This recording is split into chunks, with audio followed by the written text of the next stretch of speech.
இந்த மாரி அந்த சும்மாவே விடமாட்டேன். அந்த பசுபதிக்கு இருக்கு எல்லாத்துக்கும் காவேரி குடும்பத்த இப்படி பாடாப்படுத்தி எடுக்குறான் அப்படின்னு சொல்லிட்டு எல்லா விஷயத்தையும் தாத்தா கிட்ட ஷேர் பண்ணிட்டுருக்காரு. இத கேட்குற பாட்டி செமையா டென்ஷன் ஆயிடுறாங்க. இந்த காவேரி விஜய் விட்டு பிரிஞ்சா தான் எல்லாமே சரி வரும். முதல்ல காவேரி விஜய் விட்டு பிரிக்கணும் அப்படின்னு சொல்லிட்டு முடிவு பண்ணி என்ன பண்ணுறாங்க, ராதா கூட சேர்ந்து காவேரி வீட்ல போயிட்டு டைவர்ஸ் பத்தி பேசுறாங்க. இதனால காவேரி அவங்க அம்மா எல்லாருமே அதிர்ச்சிட்டாங்க. காவேரி இத தாங்க முடியாம அழறாங்க. இந்த சூழ்நிலையில அந்த டைம்ல கரெக்ட்டா அங்க இருக்கிற என்ன பண்ணுறாங்க, நிவினும் யமுனாவும் யோசிக்கிறாங்க.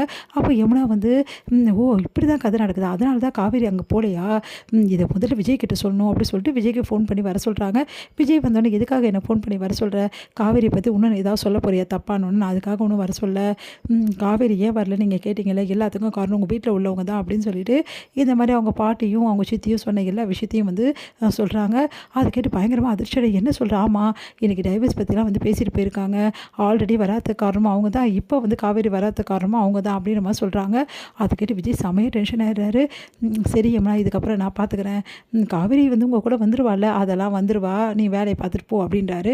அடுத்து இங்கே என்ன பண்ணுறாரு, வீட்டில் போயிட்டு செமையாக திட்டாரு. அவங்க சித்திக்கிட்டேயும் அவங்க பாட்டிக்கிட்டேயும் இப்படி பண்ணுவீங்க நான் நினச்சி கூட பார்க்கல, இவ்வளோ பெரிய துரோகத்தை எனக்காக பண்ணியிருக்கீங்களே, எனக்கு பண்ண உங்களுக்கு எப்படி மனசு வந்தது, காவேரி தான் என் வாழ்க்கைன்னு உங்களுக்கு தெரியும்ல, அதுக்காக தான் இவ்வளோ போராட்டமும் என் வாழ்க்கையில், ஆனால் காவேரியை நீங்கள் இந்த மாதிரி வர விடாமல் பண்ணியிருக்கீங்க, உங்களுக்கு காவேரி மேலே என்ன தான் கோவம் அப்படின்ற மாதிரி கேட்குறாரு. காவேரி மேலே எங்களுக்கு எந்த கோபமும் கிடையாது, காவேரி நல்ல பொண்ணு தான், ஆனால் அவளுக்கு வர பிரச்சனைலாம் உனக்கு வர்றது தான் எங்களால் தாங்கிக்க முடியல அப்படின்ற மாதிரி சொல்கிறாங்க. இங்கே பாருங்கள் நீங்கள் பண்ணுறதெல்லாம் கொஞ்சம் கூட சரியில்லைன்னு சொல்லிட்டு தாத்தாவும் அவங்கள திட்டுறாரு. உடனே விஜய் சொல்கிறாரு, இங்கே பாருங்கள் காவேரி இந்த வீட்டுக்கு வருவா, வந்தே தீருவா, உங்களால் என்ன பண்ண முடியுமோ பண்ணிக்கிங்க அப்படின்ற மாதிரி சொல்கிறாங்க. அதுக்கு பாட்டி அவள் வரக்கூடாது, ஒரு வேளை நீ அவளை கூட்டிகிட்டு வந்தேன்னா அடுத்த நிமிஷமே இந்த பாட்டி இந்த உலகத்தில் நீ பார்க்க மாட்ட அப்படின்ற மாதிரி சொல்லிடுறாங்க. அதை கேட்டு எல்லாருமே அதிர்ச்சி, நான் கல்யாணி நீ இப்படி பண்ணுவேன் நினச்சி கூட பார்க்கல, எனக்கு ஒரு வழி தெரியலைங்க, இங்கே வழி இதே தான், நீ பாட்டி வேணுமா இல்லை அந்த காவேரி வேணுமான்னு நீயே முடிவு பண்ணிக்கிட அப்படின்றாங்க. அதை கேட்டு செமையாக டென்ஷன் ஆகிறார் விஜய்.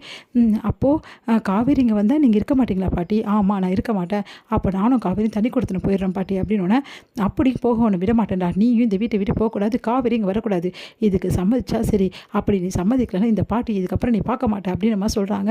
ஏன் பாட்டி இப்படி படுத்து எடுக்கிறீங்க, கொஞ்சம் கூட புரிஞ்சிக்கவே மாட்டேங்கிறீங்களா, காவேரி என் கூட தான் பாட்டி வாழணும், காவேரி பற்றி உங்களுக்கு தெரியும்ல, காவேரி ரொம்ப நல்லவ, அவள் நல்லவ தான், ஆனால் அந்த சும்மா இருக்க மாட்டானே அந்த பசுபதி சும்மாவை விடுவான், இங்கே காவேரி வந்தால் பெரிய பிரச்சனை பண்ணுவான், அவன் பிரச்சனை பண்ணால் எப்படி பார்த்துக்கணும் எனக்கு தெரியும் பாட்டி, அதெல்லாம் எனக்கு தெரியாது, இதுதான் என்னோடய முடிவு, உனக்கு பாட்டி வேணுமா காவேரி வேணுமா நீயே முடிவு பண்ணிக்கோ அப்படின்றாங்க. இங்கே பாருங்கள் பாட்டி கொஞ்சம் புரிஞ்சுக்குங்க, நான் உங்ககிட்ட எதுவும் பேச தயாராக இல்லை விஜய் அப்படின்னோடனே, சரிங்க பாட்டி உங்கள் விருப்பப்படியே காவேரி இங்கே வரக்கூடாது அவ்வளோதானே, நானும் காவேரி கூட வாழக்கூடாது, ஆனால் எங்களுக்கு பிறக்க போகிற குழந்தை யார் கூட பாட்டி வாழும், காவேரி கூட தான் இருக்குமா, அப்போ எனக்கு எங்க கூட இருக்காதா அப்படின்னு பயங்கரமாக அதிர்ச்சி அடைகிறாங்க. நீ என்னடா சொல்கிற அப்படின்னு விஜய் என்னப்பா சொல்கிற அப்படின்னு தாத்தா ஓடி வராரு. ஆமாம் தாத்தா காவேரி கர்ப்பமாக இருக்கா தாத்தா, காவேரிக்கு எனக்கு குழந்தை பிறக்க போகுது தாத்தா, அதுவும் 3 மாதம் ஆயிடுச்சு தாத்தா இப்போ அப்படின்னோன்னா அப்படியே அதிர்ச்சி அடைகிறாங்க. நீ என்ன சொல்கிற விஜய் அப்படின்னோடனே பாட்டி ஓடி வராங்க.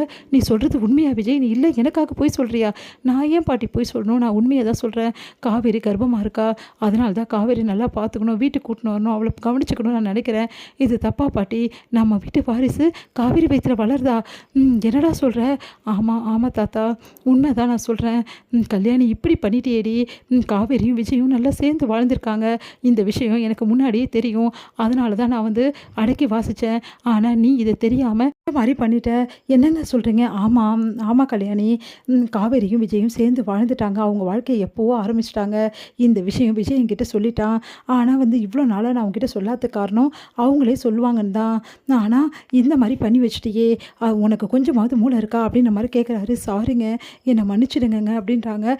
அப்பா என்னையும் மன்னிச்சிடுங்கப்பா அப்படின்னு சொல்லிட்டு ராதா சொல்கிறாங்க.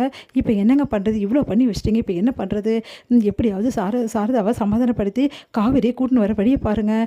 ஆமாங்க காவேரிக்கு எல்லாமே பண்ணி பார்க்கணுங்க, நம்ம வீட்டு வாரிசுங்க, இதுக்கப்புறம் காவேரி ஒரு நிமிஷம் கூட அங்கே இருக்கக்கூடாதுங்க, இதை நல்லா சொல்லு, ஆனால் பண்ணுற வேலையெல்லாம் நீ பண்ணி வச்சுருக்க, இப்போ எப்படி எல்லாத்தையும் சமாளிக்கிறதுன்னு தெரில அப்படின்னு தாத்தா புலம்புறாரு.